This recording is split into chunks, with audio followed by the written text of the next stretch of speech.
Demak, farmoyish hujjatlari degan hujjat turiga asosan buyruq, ko'rsatma va farmoyish kiradi. Bu turdagi hujjatlar o'z nomi bilan o'sha farmoyish berish, buyruq berish yoki ko'rsatma berish xarakteriga ega bo'ladi va shu nuqtai nazardan ham bunday hujjatlarda biror bir ish yoki faoliyatni amalga oshirish haqida ko'rsatma beriladi. Biz farmoyish hujjatlarini hozir mana ekranda ko'rsatilgan turlarini ko'rib o'tamiz. Buyruq, ko'rsatma va farmoyish deb ataladigan turlarni ko'rib o'tamiz va buyruqdan ko'chirma deb ataladigan hujjatni ham ko'rib o'tamiz. Bu bevosita o'sha buyruqni hajmi yoki ko'lami kengroq bo'lganda undan o'sha kerakli bandlarni olish hisobiga tayyorlanadigan hujjat. Bu turdagi hujjatni ham o'sha namunalarini ko'rib o'tamiz.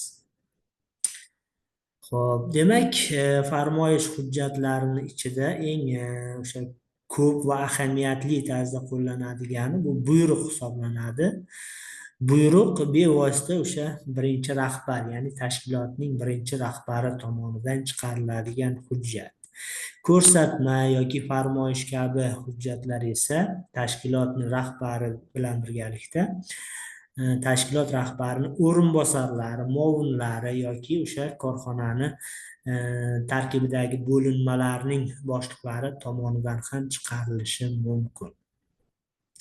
Birinchisi, ya'ni buyruq, bu shaxsan o'sha tashkilotning birinchi rahbari tomonidan tayyorlanadi va u tashkilotning xos ish qog'oziga, ya'ni blankka tayyorlanadi. Blankda yoziladi va huquqiy oqibatlarga olib kelish jihatidan ko'rsatma yoki farmoyishlardan ancha ustun, mavqei baland va amal qilish doirasi ham kengroq bo'ladi. Xususan o'sha tashkilot doirasidagi barcha xodimlar uchun ahamiyatli hisoblanadi. Buyruqlarni asosan 3 ta turga ajratish mumkin. Birinchisi umumiy masalalar bo'yicha, ikkinchisi shaxsiy tarkib bo'yicha buyruqlar va nihoyat uchinchisi asosiy faoliyat turi bo'yicha buyruqlar. Demak, bu turdagi buyruqlarni bir-biridan ajratish yoki farqlash jarayoni bevosita o'sha buyruqlarning nimaga aloqador ekanligiga bog'liq. Masalan, umumiy masalalar bo'yicha buyruqda aytaylik, prezident farmoni yoki vazirlar mahkamasining tegishli qaroriga ko'ra qandaydir ishlarni amalga oshirish mumkin. Demak, mana shu jarayonda umumiy masalalar bo'yicha buyruq chiqariladi. Shaxsiy tarkib bo'yicha buyruqlar esa bevosita o'sha tashkilotda ishlaydigan xodimlar, ularni ishga qabul qilish, ishdan bo'shatish yoki bo'lmasa o'sha mehnat ta'tillariga chiqarish kabi masalalarni o'zida aks ettirgan bo'ladi. Asosiy faoliyat bo'yicha buyruqlarda esa bevosita o'sha tashkilotning o'ziga xos bo'lgan, ya'ni o'sha tashkilotning asosiy ishi bo'lgan faoliyat bo'yicha buyruqlar kiradi. Masalan, bank bo'ladigan bo'lsa, o'sha bank operatsiyalarini amalga oshirish, valyuta ayirboshlash yoki bo'lmasa kreditlar haqidagi buyruqlar bevosita o'sha tashkilotga tegishli bo'lgan faoliyat bilan bog'liq bo'lsa, shunday buyruqlarni biz asosiy faoliyat bo'yicha buyruqlar deyishimiz mumkin. Endi buyruqlarni albatta biz namunalari bilan ham tanishamiz. E'tibor qiling, mana bu yerda aynan buyruq namunalari berilgan. Demak, birinchisi mana bu chap tarafda aynan kadrlar shaxsiy tarkibiga oid buyruq namunasi berilgan. Umumiy strukturasiga diqqat qiling. Demak, hujjatning yuqori qismida o'sha buyruq chiqarayotgan tashkilot nomi to'liq yozilishi kerak nizomga muvofiq. Undan keyin esa buyruqning qaysi turi ekanligi mana bu yerda ko'rsatilgan. Mana kadrlar shaxsiy tarkibiga oid ekanligi ko'rsatilyapti. Va barcha hujjatlarda bo'lgani kabi mana sana va o'sha hujjat tayyorlangan joy nomi ko'rsatilmoqda. Shu bilan birgalikda o'sha hujjatning tartib raqami ham ko'rsatilyapti. Albatta, har bir chiqadigan, tayyorlanadigan hujjat ro'yxatlar kitobida alohida tartib raqami bilan yozib qo'yiladi. Mana bu yerda mana nomer 105 deb o'sha buyruqning tartib raqami ko'rsatilgan. Hujjat nomi mana buyruq o'rtadan yozilgan va uni nima haqida ekanligi mana qisqa bir satrda ifodalangan. Bu ishga qabul qilish haqidagi buyruq ekan. Mazmuni bilan tanishamiz. Keling, Nozima Karimovna Olimova 2019-yil 20-maydan 2 million so'mlik maosh bilan bo'yash sexining katta muhandisi lavozimiga tayinlansin. Asos K Olimova arizasi deyilgan va buni mana bosh direktor imzolagan. To'xtasinov ekan. Ism familiyalari qo'yilgan. Demak, mana buyruqni bitta namunasini ko'rib chiqdik. Bu buyruq bevosita xodimni ishga olish haqidagi buyruq namunasi edi. Biz yana bitta buyruq namunalarini ko'rib o'tamiz. Diqqat qiling. Mana bu yerda o'sha mehnat ta'tili berish haqidagi buyruq namunasi ham bor ekan. Boshdan o'qiymiz. Tashkilot nomi yozilgan. Namangan shoyi ishlab chiqarish birlashmasi. Buyruqni qaysi turga xos ekanligi mana bu yerda ko'rsatilgan. Kadrlar shaxsiy tarkibiga oid. Sana, tartib raqam va joy nomlari ko'rsatilgan. Buyruqni o'sha mehnat ta'tili berish haqida ekanligi ham ko'rsatib o'tilyapti. Mazmuni bilan tanishamiz. Katta muhandis Bahriniso Karimovna G'ulomovaga 2019-yil 25-maydan 24 ish kunidan iborat navbatdagi mehnat ta'tili berilsin. Asos sifatida o'sha tasdiqlangan mehnat ta'tili grafikasi va G'ulomovaning arizasi ko'rsatilmoqda. Endi kadrlar shaxsiy tarkibiga oid buyruqlarda ishdan bo'shatish to'g'risidagi buyruqlar ham shu xildagi buyruq hisoblanadi. Keling, ushbu tipdagi hujjat bilan ham tanishamiz. Mana bu yerda yuqorida o'sha tashkilotning nomi, undan keyin buyruqning qaysi turga mansub ekanligi ko'rsatilgan. Hamma hujjatlarda bo'lgani kabi buyruq chiqarilgan sana, joy va tartib raqam ko'rsatilgan. Mana ishdan bo'shatish haqida buyruq ekanligi ham aks etyapti. Mazmunini ko'rsatamiz, o'qib eshittiramiz. Mehnatni ilmiy tashkil qilish bo'limi muhandisi Feruza Ne'matovna Shamsiyeva O'zbekiston Respublikasi Mehnat kodeksining tegishli moddasiga binoan o'z xohishiga ko'ra 2019-yil 28-maydan lavozimidan bo'shatilsin deb mana bosh direktor imzosi qo'yilgan. Endi kecha aytib o'tdik, o'sha hujjatlarda hamma narsa aniq yozilishi kerak, to'liq yozilishi kerak dedik. Mana buyruqda qachon ishdan bo'shatilganligi, o'sha sanalari to'liq ko'rsatilgan. Mana diqqat qiling. Nima uchun bo'shatilayotganligi ham ko'rsatilyapti. Mana o'z xohishiga ko'ra bo'shayotganligi, qaysi lavozimdan bo'shayotganligi ham hatto mana bu yerda to'liq ko'rsatilgan. Demak, bu hujjatda o'sha mazmuniy to'liqlik aks etgan. Hop, mana bu yerda mana imzolar deb aytaylik, bo'lim boshlig'i, hisobchi va hokazolarni ham imzosi talab qilinadi. Bilasiz, ishdan bo'shayotgan paytda xodim o'zini o'sha bo'lim rahbarini ham o'sha so'nggi topshiriqlarni bajardimi, yo'qmi, bunga hisobot berish kerak.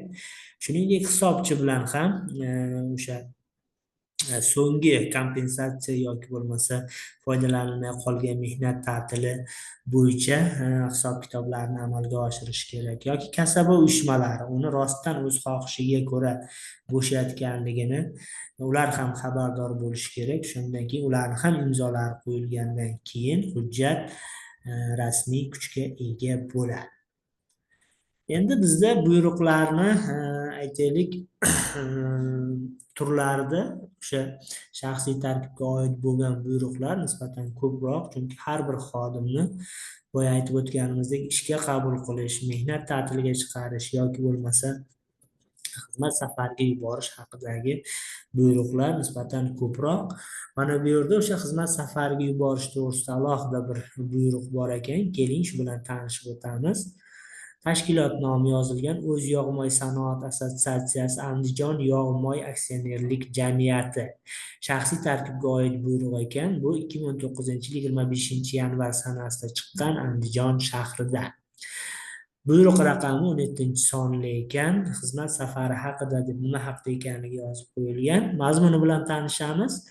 Toshkent shahrida o'tkaziladigan oziq-ovqat sanoati xodimlari seminarida ishtirok etish uchun 2019-yil 29-yanvardan 5-fevralgacha Toshkentda xizmat safarida bo'laman. Asos o'z yog'moy sanoati assotsiatsiyasining 2019-yil 29-yanvardagi 69-son buyrug'i. Shu munosabat bilan buyuraman deyilyapti. Birinchi, men bo'lmagan davrda zavodga direktorlik vazifasi direktor o'rinbosari Solihovga yuklatilsin. Ikkinchisi, Toshkentga samolyotda borish kelish hamda xizmat safari uchun kerakli haq to'lansin deb o'sha aksionerlik jamiyatini direktori Hakimov o'z imzosini qo'ygan. Demak, bu yerda o'sha direktor, ya'ni tashkilotning birinchi rahbari ham hatto o'zini aytaylik o'sha ishga kelmasligi, muayyan bir xizmat safariga borishi va hokazo jarayonlarni ham o'zi rasmiylashtirib ketish kerak. U ham albatta o'sha tashkilotning xodimi sifatida barcha intizomiy qoidalarga amal qilish kerak. Demakki, u o'sha xizmat safariga ketyaptimi, buni rasmiy o'sha qoida asosida rasmiylashtirib ketish kerak. Mana shu talabga ko'ra o'ziga o'sha xizmat safariga borib kelish haqida buyruq chiqaryapti va bu buyruqda o'sha direktor bo'lmagan paytda uni vazifasini vaqtincha bajaruvchi kishi kim ekanligini ko'rsatyapti va xizmat safariga borish kelish uchun kerakli haqni to'lash kerakligi haqida ham buyruq bermoqda. Demak, o'sha ikkita masala bo'lganligi uchun mana diqqat qiling, 1, 2 deb ikkalasi ham alohida bandlangan. Mana bu yerda mana buyuraman deb shaxsan birinchi rahbar, ya'ni men tilidan yozilyapti. Chunki aynan o'sha birinchi rahbar tilidan yozilayotganligi uchun, buyuruvchi vakolatiga ega bo'lganligi uchun aynan shu jumla qo'yilgan. Xo'p, demak, albatta rahbarni ham muayyan bir o'sha safarga ketishi va hokazo jarayonlarda mana shu tarzda o'sha jarayonlarni rasmiylashtirib ketish tavsiya qilinadi. Chunki u ham o'sha xodim sifatida albatta muayyan bir tartib intizomga albatta amal qilishi kerak va bu jarayonlarni rasmiylashtirish ham katta ahamiyatga ega. Xo'p, endi biz buyruqdan ko'chirma deb ataladigan hujjat turini ham ko'rib o'tamiz, hurmatli tinglovchilar. Buyruqdan ko'chirma deganimiz bu o'sha buyruq kengroq hajmda bo'lsa yoki bir nechta masalalarni aks ettirgan bo'lsa, uning faqat kerakli qismini olish bu buyruqdan ko'chirma hisoblanadi.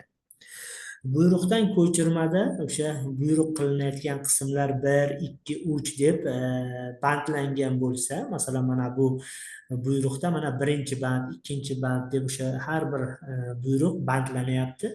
Mana shu qismlar bir nechta bo'lsa, undan faqat keraklisini olish hisobiga buyruqdan ko'chirma tayyorlanadi. Masalan, mana shu buyruq endi ham mana bu buxgalterga tegishli, ham barcha o'sha tashkilotda xodimlarga tegishli. Ya'ni barcha tashkilot xodimlari u yo'q paytda mana shu kishini direktor deb tan olishlari va ta'bir joiz bo'lsa o'sha buyruqlarni bajarish kerak birinchi bandga ko'ra. Ikkinchi bandga ko'ra esa aynan o'sha buxgalterga tegishli, ya'ni buxgalter o'sha direktorni borib kelishi uchun kerakli haqni to'lab berish kerak. Demak, bu o'sha ikkita banddan iborat. Aytaylik, mana shu buyruqdan faqatgina o'sha buxgalterga tegishli qismni olib, aytaylik mana ikkinchi bandni olib, mana bu birinchi qismni tashlab yuborish hisobiga buyruqdan ko'chirma tayyorlanadi. Chunki o'sha buyruqdan ko'chirma tayyorlashning asosiy sababi o'sha buyruqdagi har bir band aytaylik buxgalterga tegishli bo'lmasligi mumkin. O'shanda aynan buxgalterga tegishli bo'lgan qism qoldirilib, qolgan qismlari tashlab yuboriladi. Bunda o'sha buyruqning mana bu yuqori qismlari, ya'ni mana bu buyuraman degan joygacha bo'lgan hammasi saqlanib qoladi. Faqatgina mana bu bandlangan o'rinlar ichida o'sha tegishli qism olib qolinadi. Va shu bilan birgalikda mana bu yerda asliga to'g'ri degan jumla ham kiritilishi kerak. Buning asosiy sababi o'sha buyruqdan ko'chirma.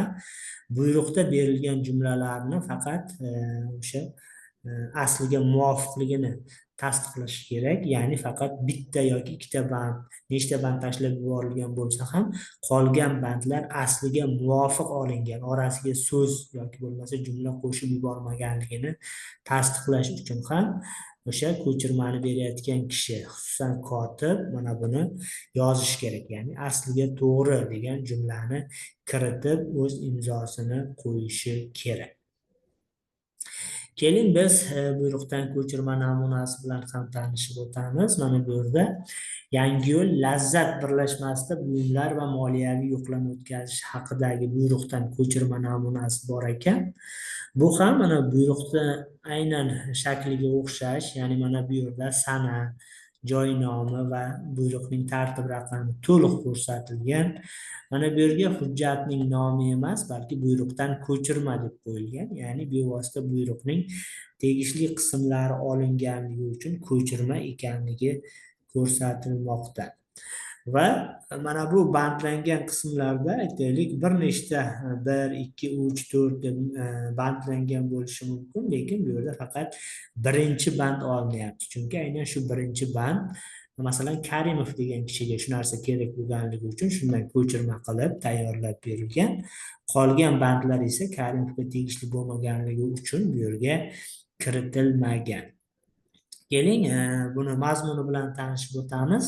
Qandolatchilik choy va pivo alkogolsiz ichimliklar sanoati korxonalari uyushmasining 2009-yil 19-noyabrdagi 0399 raqamli buyrug'ini bajarish borasida birlashmada tovar moddiy qimmatdor buyumlar, korxona mulki, ishlab chiqarishning tugallanmagan asosiy mablag'lari, balansdagi hisob-kitob va boshqa bandlardagi turgan pul mablag'lari yuzasidan buyumlar va moliyaviy yo'qlama o'tkazish uchun buyuraman deb bu yerda rejalashtirilgan yo'qlamani o'tkazish uchun quyidagilardan iborat komissiya tuzilsin.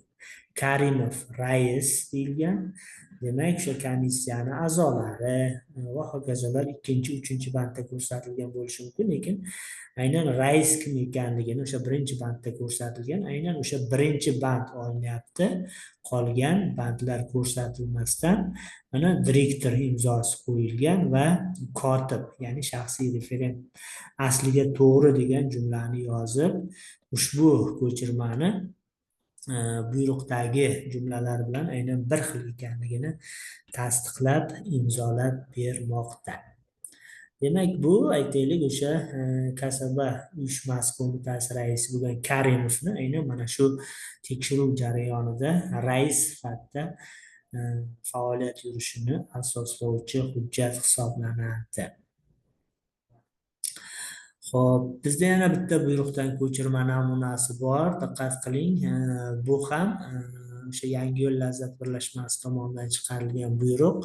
Yuqoridagi o'rinlar to'liq o'sha talablar doirasida shakllantirilgan. Mazmuni bilan tanishamiz. 2018-yilda birlashma ishchilari yillik rejalarini hamma ko'rsatkichlar bo'yicha bajardi. 100 million so'mdan ziyod foyda olindi. Qiyom sexidan tashqari hamma sexlar o'z rejalarini bajardilar. Yil yakuni bo'yicha ayniqsa Hamroyev, Ashurov va Rizayev, Siddiqov kabi ishchilar mehnatda alohida o'rnak ko'rsatdilar. Qandolatchilik choy va pivo alkogolsiz ichimliklar sanoati korxonalari uyushmasi davlat aksiyadorlik konsernining 2009-yil 30-yanvardagi 100-raqamli buyrug'i bilan Lazzat birlashmasi ishchilarini yil yakuni bo'yicha mukofotlashga ruxsat berildi. Birlashma mehnat jamoasi kengashi va kasaba uyushmasi qo'mitasining qo'shma yig'ilishi qaroriga asosan buyuraman deyilyapti. Va bu yerda mana 8-band olingan. Diqqat qiling, bu yerda 1, 2, 3, 4, 5, 6, 7-bandlar demak tushirib qoldirib, faqat mana shu 8-band olingan. Bunga ko'ra o'z vazifasiga sovuqqonlik bilan qaraganligi uchun Lazzat birlashmasi ishchilarini yil yakunlari bo'yicha mukofotlash nizomining 32-bandiga muvofiq sex boshlig'i Rahimova yil yakuni bo'yicha mukofotdan 100% mahrum qilinsin deb direktor imzolagan va ko'chirma bo'lganligi uchun buni mana bu kotiba Xotamova ham imzolagan. Demak, bunda aytaylik 1-dan 7-bandgacha bo'lgan bandlarda o'sha buyruqda kimlarni qancha mukofotlash yoki qancha pul ajratish birma-bir ko'rsatilgan, lekin 8-bandda mana bu Rahimova degan sex boshlig'ini aynan mukofotdan mahrum qilish haqidagi buyruq alohida ko'rsatilgan.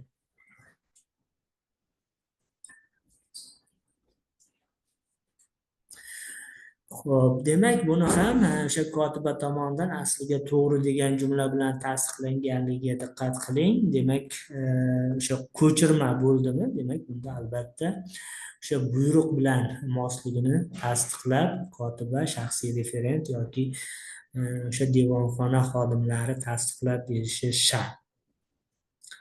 Endi bizda yana ikkita hujjat, ya'ni ko'rsatma va farmoyish degan hujjatlar ham bor. Keling, ko'rsatma haqida tanishib o'taylik. Ko'rsatma bu korxonalardagi axborot metodik tusdagi masalalar, shuningdek muayyan bir buyruq yoki yo'riqnomalarni tushuntirish, o'sha xodimlarga uni ijrosini ta'minlash uchun beriladigan huquqiy hujjat. Ko'rsatmani o'sha tashkilotning birinchi rahbari ham yoki o'sha rahbarning o'rinbosarlari yoki muhandis, shuningdek tashkilotdagi turli bo'limlarning boshliqlari ham ko'rsatma chiqarishi va imzolashlari mumkin. Bu ko'rsatma shunday yuzakroq bir hujjat ekan degan xulosa bermasligi kerak. Ko'rsatma ham albatta o'sha buyruq kabi bajarilishi lozim bo'lgan ishlar haqida o'sha farmoyish beradi. Bu ham buyruq kabi ko'rsatiladigan o'sha ishlarni amalga oshirishni talab qiladigan hujjat. Shu bois ko'rsatma ham korxonaning xos ish qog'oziga, ya'ni o'sha blank deymiz, aynan o'sha blankga yoziladi. Uni strukturasi, ya'ni tuzilishi ham buyruqqa o'xshash birinchi sarlavha yoziladi. Asos va farmoyish qismlaridan iborat bo'ladi. Asos qismida o'sha ko'rsatma chiqarilishidan maqsad nima yoki qaysi bir ishni bajarish uchun shu ko'rsatma berilyapti yozib qo'yilishi kerak asos qismida. Pastida, ya'ni o'sha farmoyish qismida esa o'sha beriladigan ko'rsatmalar, buyruq yoki o'sha qilinishi kerak bo'lgan narsalar, shu narsani yuklayman yoki tavsiya etaman tarzidagi biroz yumshoqroq jumlalar qo'llanadi. Buyruqda masalan buyuraman deb biroz qo'pol yoki rasmiyroq bo'lsa, bunda yuklayman yoki tavsiya etaman degan so'zlar qo'llanilishi kerak. Agar o'sha ko'rsatmada aytaylik muayyan bir xodimlarga uni vakolatiga yoki majburiyatiga kirmaydigan ishlar buyuriladigan bo'lsa, bu tavsiya etaman tarzda yumshoqroq jumlalar bilan yozilishi kerak, chunki o'sha xodimlarga uni vakolatiga yoki mas'uliyatiga kirmaydigan ishlarni bajarishga chorlash yoki bo'lmasa shunga majburlash ham albatta qonunga xilof hisoblanadi. Shuning uchun ham bu yerda tavsiya etaman tarzidagi biroz yumshoqroq jumlalar qo'llaniladi, lekin baribir o'sha ko'rsatmadagi vazifalar ijrosi ta'minlanishi kerak. Mana bu yerda ko'rsatma namunalari bor. Keling, ushbu namunalar bilan tanishib o'tamiz. Mana bu chap tarafda Etalon firmasi 2019-yildagi mehnat ta'tillari jadvali haqida ko'rsatma berilyapti. Hujjat nomi mana o'rtadan yozilgan. Bu yerda ham o'sha buyruqdagi kabi sana, joy nomi va tartib raqam ko'rsatilgan. Mazmuni bilan tanishamiz. 2019-yil mehnat 2019-yil uchun xodimlar mehnat ta'tili jadvalini tuzish haqida taklif etaman. Birinchi, tarkibiy bo'linma rahbarlari 2019-yilda xodimlarning mehnat ta'tiliga chiqishlari ro'yxati muddatini ko'rsatgan holda tuzib, kadrlar bo'limiga topshirsinlar. Ro'yxatni topshirish muddati 10-yanvar. Ikkinchisi, kadrlar bo'limi firma xodimlarining 2019-yilda ta'tillari qo'shma jadvalini tuzib, firma direktori tasdig'iga taqdim etsin. Mas'ul kadrlar bo'limi boshlig'i Ibrohimova. Jadvalni taqdim etish muddati 15-yanvar deb ko'rsatilyapti. Demak, bu ko'rsatma firma direktorining o'rinbosari Umarov tomonidan chiqarilgan. Demak, ko'rsatma ham o'sha xodimlar ishlaydigan bo'lim rahbarlariga va kadrlar bo'limiga tegishli, ya'ni o'sha bo'lim rahbarlari o'zini bo'limidagi xodimlarni qachon mehnat ta'tiliga chiqishini o'sha grafik tarzda jadvallashtirib berish kerak. Ularni hammasini bo'limlarni umumlashtirib, kadrlar bo'limi ham bitta jadval holida o'sha firma direktori qabuliga olib kirish kerak. Va mana shu oddiygina ko'rsatmani ham mana qabul ishni amalga oshirish mexanizmlari to'liq ko'rsatilgan. Ya'ni ro'yxatni kim bajaradi, kim qiladi, qaysi sanagacha bajarish kerak, hammasi mana to'liq yozilgan. Demak, bu ham o'sha o'z vaqtida ijrosi ta'minlanishi kerak. Hop, mana bu o'ng tarafda yana bitta ko'rsatma namunasi berilgan. Keling, bu bilan ham tanishib o'tamiz. Bu Yangiyo'l Lazzat birlashmasi tomonidan chiqarilgan. Mana boshida o'sha tashkilotning nomi, ya'ni bu ham o'sha korxonani xos ish qog'oziga yozilgan. Demak, bunda ko'rsatmani nima haqida ekanligi mana bu yerda yozib qo'yilgan. Diqqat qiling, qiyom sexida yangi uskunalardan foydalanishni yaxshilash haqida ko'rsatma. Ko'rsatmani tuzilgan vaqti, joyi, tartib raqami ko'rsatilgan. Mazmuni bilan tanishamiz. Diqqat qiling. Lazzat birlashmasini qayta jihozlash haqida 2018-yil 15-iyuldagi 107-raqamli buyruqqa binoan birlashmaning 3 ta sexida Germaniyadan olingan yangi uskunalar o'rnatildi. 2 ta sexda shokolad va iris sexlarida mashinalardan unumli foydalanilmoqda. Lekin qiyom sexida T108 KS mashinalaridan foydalanish texnologiyasi ishchilar tomonidan yaxshi o'zlashtirilmagan. Natijada ko'p mahsulotlar chiqitga chiqib ketmoqda. Shu munosabat bilan sex boshlig'i Rahimovga quyidagilarni yuklayman. Birinchi, sexda yangi mashinalar texnologiyasi bo'yicha 3 oylik o'qish tashkil qilinsin. Ikkinchi, may oyida 2 xodimni Berlinga xizmat safariga jo'natish uchun aniq tavsiyalar berilsin deb o'sha firma direktori Olimov imzolagan. Demak, mana ko'rsatmada ham o'sha ko'rsatmani birinchi rahbar, ya'ni direktor imzolayapti bu yerda, oldingilarda o'rinbosarlar imzolagan edi. Demak, bu yerda direktor bevosita mana shu ko'rsatmani buyruq shaklida ham rasmiylashtirishi mumkin, lekin bevosita butun bir korxonaga emas, korxonaning kichik bir bo'limiga aloqador bo'lganligi uchun to'g'ridan-to'g'ri uni ko'rsatma tarzida rasmiylashtirgan va bu yerda mana yuklayman degan so'zga diqqat qiling, bevosita o'sha birinchi rahbar tomonidan berilayotganligi uchun o'sha buyruq maqomida va unga ko'ra ikkita vazifa berilyapti.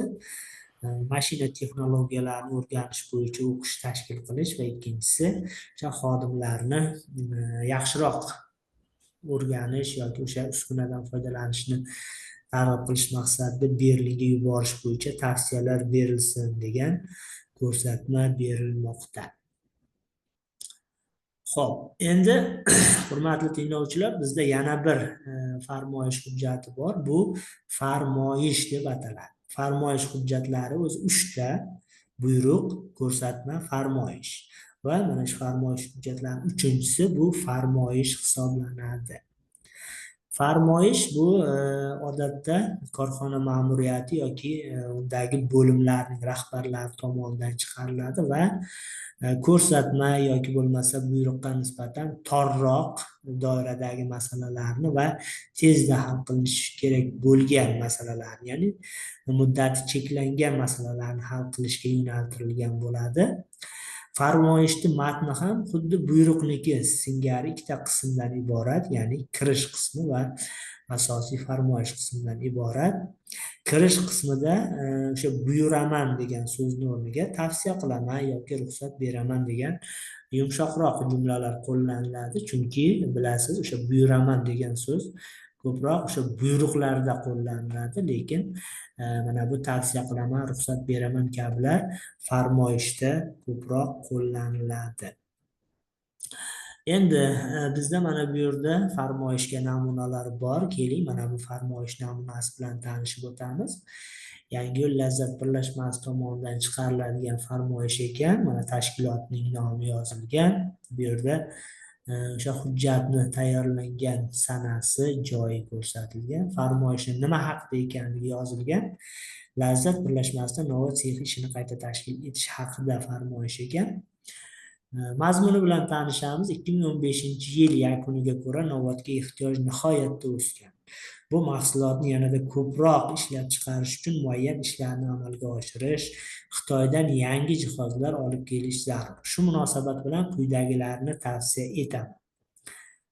Birlashmaga foyda bermaydigan yordamchi sexlarni tugatish maqsadida birlashmada doimiy faoliyat ko'rsatuvchi komissiyaga bu boradagi aniq takliflarni shu yil 22-dekabrgacha ishlab chiqish topshirilsin. Mas'ul komissiya raisi Zokirov deyilgan va bu farmoyish tashkilotning rahbari, ya'ni birinchi rahbar direktor Olimov tomonidan imzolanyapti. Demak, o'sha masalalar kichik bir sexni ham kichik bir komissiyasiga aloqador bo'lganligi uchun bu farmoyish ko'rinishida chiqarilyapti. Va bu yerda o'sha tavsiya etaman degan jumla berilgan, ya'ni bu komissiya raisi Zokirovga yuklatilayotgan vazifa. O'sha aniq tavsiyalarni tezroq ishlab chiqish kerak va o'sha muddati cheklanganligi uchun bu hujjat farmoyish ko'rinishida rasmiylashtirilgan. Endi o'ng tarafda yana bitta farmoyish namunasi bor. Bu ham demak muddati cheklangan yoki bo'lmasa o'sha masalalarni tezroq hal etish nuqtai nazaridan farmoyish ko'rinishida rasmiylashtirilgan hujjat. Mazmuni bilan tanishamiz. Chilangar firmasi ta'mirlash ishlarini o'tkazish to'g'risida farmoyish 2019-yil 15-fevral sanasida chiqqan ekan. 5-raqam bilan tartib raqam bilan ro'yxatlar kitobida qayd etilgan, Toshkent shahrida chiqarilgan hujjat. Bu yerda mazmunida 3-sex avariya holatiga tushganligi munosabati bilan yuklayman. Birinchi, 3-sexda zudlik bilan ta'mirlash ishlari o'tkazilsin. Mas'ul ta'mirlash texnika bo'lim boshlig'i Ma'ruf. Bajarish muddati 2019-yil 21-fevral. Ikkinchi, ta'mirlash ishlarini nazorat qilish 3-sex boshlig'i Turopovga topshirilsin deb o'sha korxona direktori Shodmonov imzo qo'ymoqda. Demak, bu farmoyish bevosita o'sha 3-sexga aloqador bo'lganligi uchun va tezda bartaraf etish kerak ekan. Mana bir haftaga qolmasdan hal etish zarurati bo'lganligi uchun ham farmoyish ko'rinishida rasmiylashtirilgan va bu farmoyishga o'sha berilayotgan ishlarni kimlar bajarishi kerak ekanligi mana mas'ullar sifatida ko'rsatib qo'yilgan, bajarish muddatlari ham aniq ko'rsatib o'tilgan. Demak, mana farmoyish hujjatlarini oxirgisi, ya'ni farmoyishni strukturasini ham ko'rib o'tdik. Bu ham o'sha buyruq yoki ko'rsatmaga o'xshash va asosiy farqi buyruqdagi kabi buyuraman degan so'z emas. Mana bu yerda tavsiya etaman yoki ruxsat beraman kabi jumlalar qo'llanilishi kerak. Endi o'sha farmoyish hujjatlarini uchalasini ham yaxshilab bir qiyoslab ko'radigan bo'lsangiz, hammasini strukturasi bir xil. Ya'ni boshida mana tashkilot nomi yoziladi, undan keyin hujjatning qaysi turi ekanligi va barchasida o'sha hujjat tayyorlangan sana, uni ro'yxatlar kitobidagi tartib raqami va hujjat tayyorlangan joy ko'rsatilishi kerak. Hujjatni nima haqida ekanligi mana bu shaklda qisqa satrda yozib qo'yilishi mumkin va albatta hujjatning nomi bo'lishi shart. Buyruq bo'lsa buyruq, ko'rsatma bo'lsa ko'rsatma, farmoyish bo'lsa farmoyish degan hujjat nomi albatta qo'yilishi kerak. Lekin mana bu narsalarni qo'yish hamma vaqt majburiy emas, albatta qachonki o'sha yozishga ehtiyoj bo'lsa, shunday paytda yozish mumkin. Mana bu o'sha farmoyish qismida esa shunday qilinsin, mana bunday bo'lsin yoki mana bunday qilishni yuklayman tarzda o'sha aniq bir ishni bajarish bo'yicha ko'rsatma beriladi. Ayrimlarda masalan o'sha hatto buyruqda ham o'sha buyruqqa chiqarishga nima asos bo'layotganligi ko'rsatilishi mumkin. Endi masalan direktor yoki bo'lmasa o'sha tashkilotning birinchi rahbari bo'lsa ham u o'sha chiqarayotgan hujjat yoki boshqalarni albatta muayyan hujjatlarga mosligini avval bilish kerak, o'shanga asosan chiqarish kerak. O'zicha aytaylik, qaysidir hujjatlarga zid bo'ladigan yoki me'yoriy huquqiy talablarga javob bermaydigan qandaydir ishlarni yoki ko'rsatmalarni berishi mumkin emas. Shuning uchun ham o'sha asos bo'lgan hujjat ko'rsatilishi kerak bu yerda. Yoki o'sha ko'rsatmada ham aytaylik, tashkilot rahbarining mana shu buyrug'iga ko'ra mana bularni tavsiya qilaman deb o'sha ko'rsatma berayotgan ishi qaysi hujjatni ijrosini ta'minlash uchun ishlab chiqilayotganligini ham ko'rsatishi kerak. Va bu yerda o'sha ko'rsatma yoki farmoyishni tashkilotni rahbaridan tashqari tashkilot rahbarining o'rinbosari yoki bo'lim rahbarlari ham chiqarishi mumkinligi alohida ahamiyatga ega. Aytaylik, bu yerda buyruq huquqiy oqibatlarga olib keladi, ya'ni tashkilot rahbari o'sha chiqargan har bitta buyrug'ida qanday tavsiyalar yoki buyruq berdi, o'shaning ijrosi so'zsiz bajarilishi kerak. Shuning uchun ham bu narsa o'sha huquqiy oqibatlarga olib keladigan, ya'ni ta'bir joiz bo'lsa, javobgarligi ham yuqoriroq bo'lgan hujjat hisoblanadi. Endi bu hujjatlardan tashqari biz buyruqdan ko'chirma degan hujjatni ham ko'rib o'tdik. Bu biz keyingi darslarda ham yana aytib o'tamiz. Ko'chirma deb ataladigan hujjat o'sha murakkab hujjatlarni, xususan bir nechta masalalar aks etgan ko'lamli mazmunga ega bo'lgan hujjatlarni qisqartirish ehtiyojidan shakllanadi va bu hujjatlarda ham o'sha ko'chirma bo'lishiga qaramasdan o'sha rahbar yoki bo'lmasa kotibning imzosi qo'yildimi, demak bu ham o'sha buyruq kabi ahamiyatli hisoblanadi va o'sha tegishlilik nuqtai nazaridan kimga yoki qaysi bo'limga tegishli bo'lsa, o'sha bo'lim yoki bo'lmasa xodimning iltimosiga ko'ra tayyorlab beriladi. Xo'p, bugun siz bilan mana farmoyish hujjatlari bilan tanishib o'tdik, hurmatli tinglovchilar. Marhamat, kimda savollar yoki fikr mulohazalar bo'lsa berishingiz mumkin.